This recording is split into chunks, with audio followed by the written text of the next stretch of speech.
give me a sign, a sign. I wanna be the greatest. Everybody on the fake shit. I look around and feel like everybody is the fakest. I make this every day and I'm impatient, hoping one day I blow up from the basement. Statement, the top is so vacant.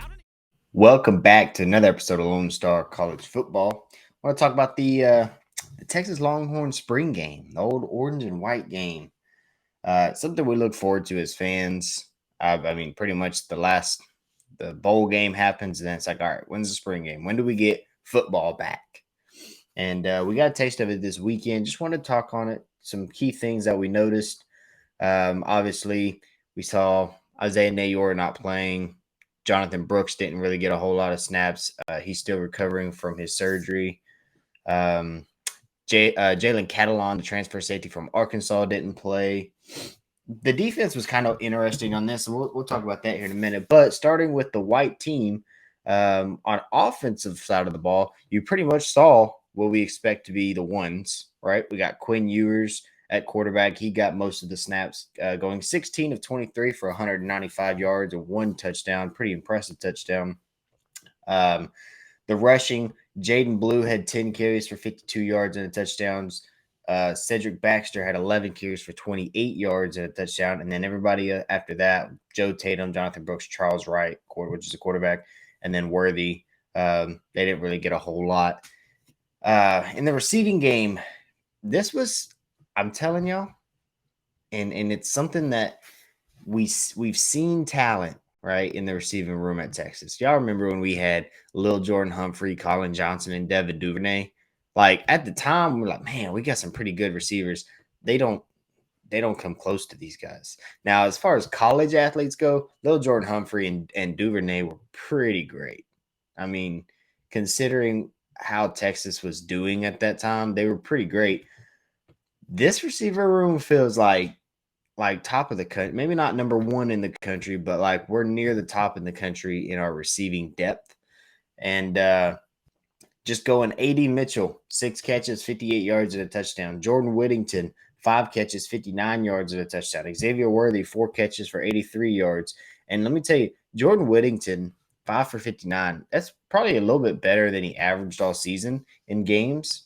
But the way he fights for those extra yards is incredible. Like, he's getting hit, catching the ball, and then he just pushes them off and gets another 15.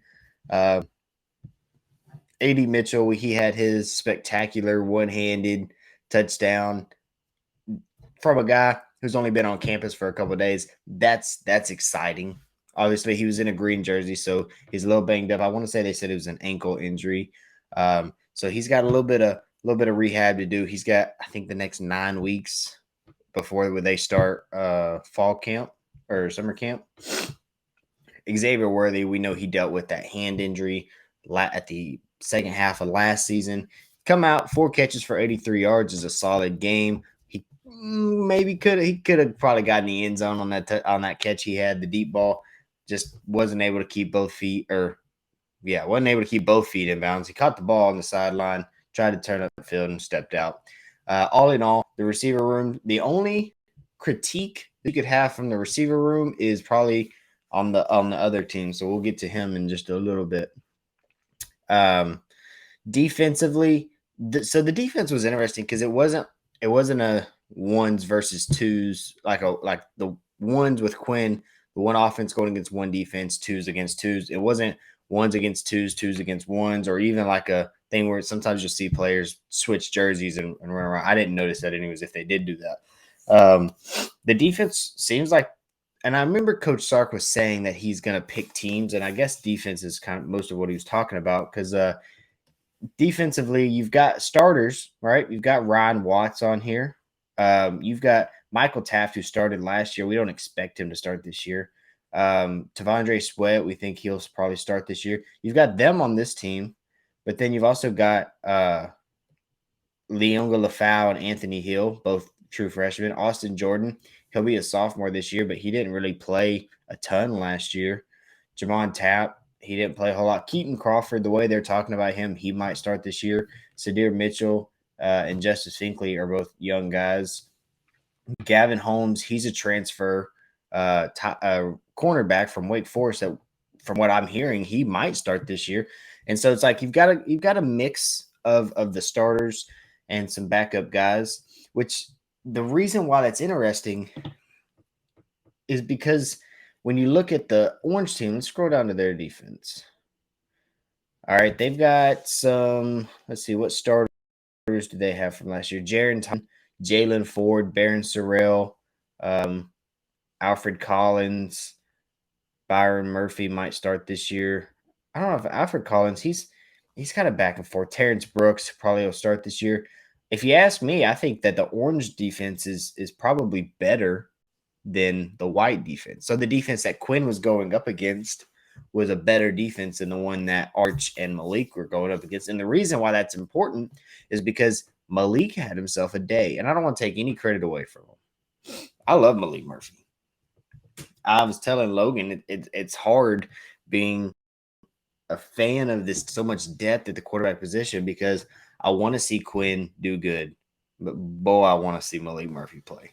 Like whenever you see a guy like that, you just think back to Vince Young or Cam Newton, Lamar Jackson when he's in college too, and they've just got that body type. It's like they can move, they have a cannon, and it's like they don't even have to try, and it's just it's exciting. College football, that is an exciting kind of build on a quarterback. And so would I be mad? Obviously, Sark is naming Quinn the starter. Would I be mad if Malik Murphy had to start? No. If he's the best guy, I say give it to him. But it's important to look at the defense and say, I think the Orange defense was better.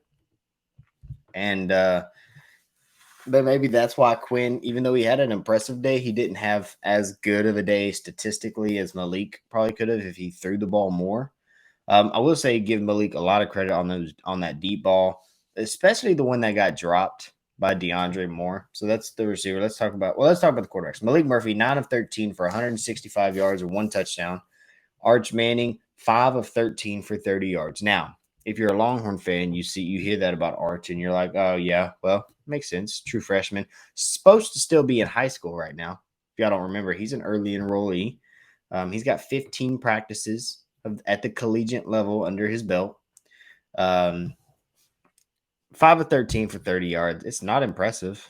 I'm not going to try and sit here and say it is, but for a guy who's only been on campus for a few months and only been at 15 practices, what do you expect, right? True freshman, what do you expect?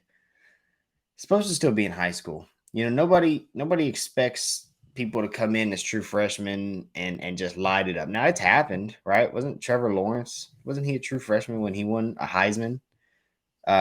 You know, it's impressive when it happens, but nobody's really expecting that. And people say, well, he's overrated. He's a 3-star quarterback with a 5-star name.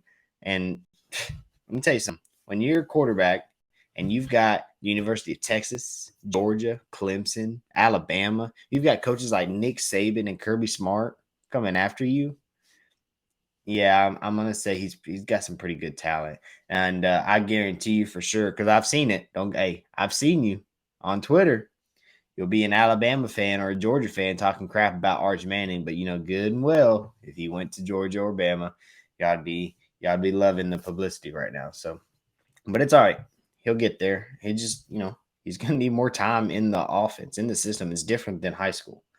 Rushing for the Orange team, Savion Red, 9 carries for 45 yards. Kyle Woods, 5 carries for 21 yards. Everybody else didn't really do a whole lot. Receiving, Jonte Cook, 3 catches for 87 yards and a touchdown. He had the big touchdown. That was just a crazy, deep ball. He beat the guy. I will say, Jonte Cook's touchdown, that throw was not as good as the throw that Malik Murphy delivered to DeAndre Moore that he dropped. That would have been a touchdown. That was a perfect ball. The one to Jonte was underthrown. And it was against Jameer Johnson at DB, which is kind of my point from earlier. It's that the defense wasn't as good, and it made Malik look a little bit better. And there's potentially a strategy to that, right? If you're Sark, you let Malik go out there and have a great day. Well, say it doesn't make sense because then he named Quinn the starter afterwards. There's a sense in which you let Malik go out there, have a great day, so he doesn't want to transfer out. There's a world where that stuff like that happens. But like I said, Jonte Cook dusted Jameer Johnson. If that was Ryan Watts, the way that ball was thrown, that might have got picked off or at least swatted. Also, I don't know if he would have got that kind of separation on Ryan Watts. It's possible. Ryan Watts is a big guy, so maybe he just doesn't move as fast as you need to cover a Jonte Cook. Either way, it was a nice ball. It was an 80-yard touchdown, so I'm not hating on it any. We talked about the defensive side of the ball on this one. Ethan Burke played all right. He had some good pressures. He had a sack and a tackle for loss. Jalen Ford, 2 tackles. I don't think he really played a ton. Alfred Collins had a sack, tackle for loss. On the defense on the other side, we didn't talk about a couple. Well, first of all, we need to talk about one run that I forgot to mention is Jaden Blue, right? He had a 23-yard touchdown run where he's getting tackled, kind of breaks it, and then just stops on a dime and lets the guy miss the tackle and then goes in. That was like Madden, right? You see that on Madden when people just hit that back. Nope. You thought you had me, but you didn't. And then lastly, on the defensive side for the white team, Anthony Hill. Y'all felt his presence, right? It says 3 tackles, 1 sack, 1 tackle for loss, 1 QB hit, but he was in the backfield. Okay, maybe he wasn't getting sacks, but there was pressure. He was getting pressure on the quarterback. And you see a true freshman do that. Leonga Lafau, true freshman, 5 tackles and a pass, PBU. Yeah, that gives a lot of excitement for if these guys come in and play early, which I think we all expect Anthony Hill to play quite a bit. I don't know if we're expecting Leonga Lafau to play immediately, but if he does, might be perfectly fine. The key point is none of these guys that we look at as starters, I don't think I heard any of their names negatively. Like there was no that I can recall, and obviously, I might have watched the game 4 times by now. I don't know. I don't recall anything where it's like Anthony just made a terrible angle and couldn't get to the ball, or a terrible read, or he bit super hard on the play action and left the pass open because he thought it was a run. I didn't see any of that. And that's exciting especially with the new players, but with the older players, it's exciting too because that means that they're putting in work to stay where they need to be mentally focused for this next season. I think Texas can go quite a ways this year. Our defense looks strong. Our offense can look explosive, and we've still got transfer portal stuff to worry about, right? Obviously, there's going to be some more people hit the portal. Alexis Jordan, no, what's his name? Jaden Alexis, sorry. It's weird because I'm pretty sure I saw the report that he was in the portal before the spring game and he still got to play. And I wasn't expecting Sark to let him play, but he had 1 catch for 7 yards. He hit the portal. Obviously, Brennan Thompson hit the portal. I think Jason over at HOF Media was saying that it's almost confirmed that he's going to Oklahoma. So that sucks. A couple of defensive players that are going. I wish they would go to Baylor, to be honest with you. And then we've got position groups that you probably are watching. There's probably I hope Malik doesn't. I hope he doesn't. But Malik put out a showing on Saturday that if he hit the portal, because he doesn't have like game film to show anybody, but now he has the spring game, which is film, at least it's collegiate film. And with his frame, his size, the way he can throw the ball deep down the field with ease, if he hit the portal, there'd be teams interested in him for sure. So he's a guy that I don't know what the feel is right now for him. I don't know if he's considering it or not really, but he's a guy that I'd be watching and hoping that he decides to stay. But at the same time, can't blame him doing what's best for him. It's a business decision. And then there's some defensive players that have been, there's some defensive players that probably are looking to go to the portal.